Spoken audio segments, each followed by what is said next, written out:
how are you? What's happening? How's things with the script coming along? This idea of using it for making a new show, using it as kind of like a storyboard. Alright, send it through, that'd be great. Thanks, bye. A Fish Tale by Mark Strong. The apartment is small and dark. We see someone curled away from us on the bed. On the far wall is a window with the shade drawn down. Slowly from the edge of the shade, light begins to bathe the man on the bed. We see him sit up, his back to us. The man sitting up on the bed, he reaches out and pulls the dangling ring from the shade.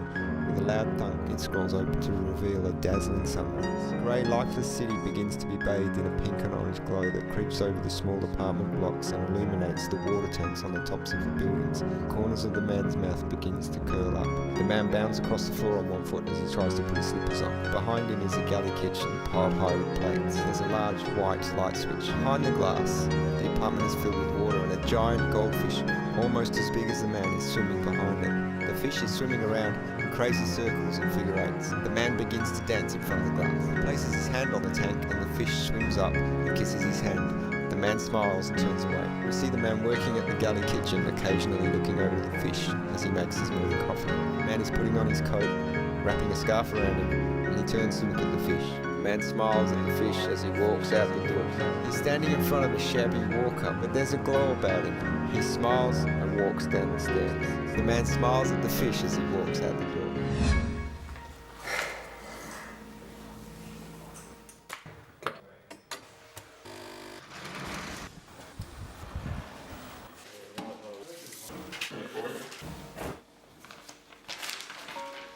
He walks down the street quickly now. He passes people. Their dour faces begin to light up as they pass through his glow.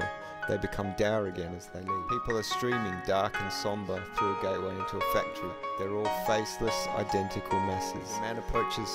His buoyant walk throws his glow across the other workers. Whenever his light touches them, their black faces become recognisable. He's sitting now in a production line. Metal widgets of various shapes stream past him. He bangs each one with his hammer rhythmically, always with a smile on his face. The whistle blows and he jumps up from his seat. He goes down an escalator, bounded above and below by the same faceless people, and barges through the faceless people at the bottom. He bursts through the door back into his apartment, but his smile quickly drops. His fish is floating upside down. The man leaps on the table next to the tank and grabs the edge. He moves the fish through the water, like it's swimming. Then slowly it drifts away.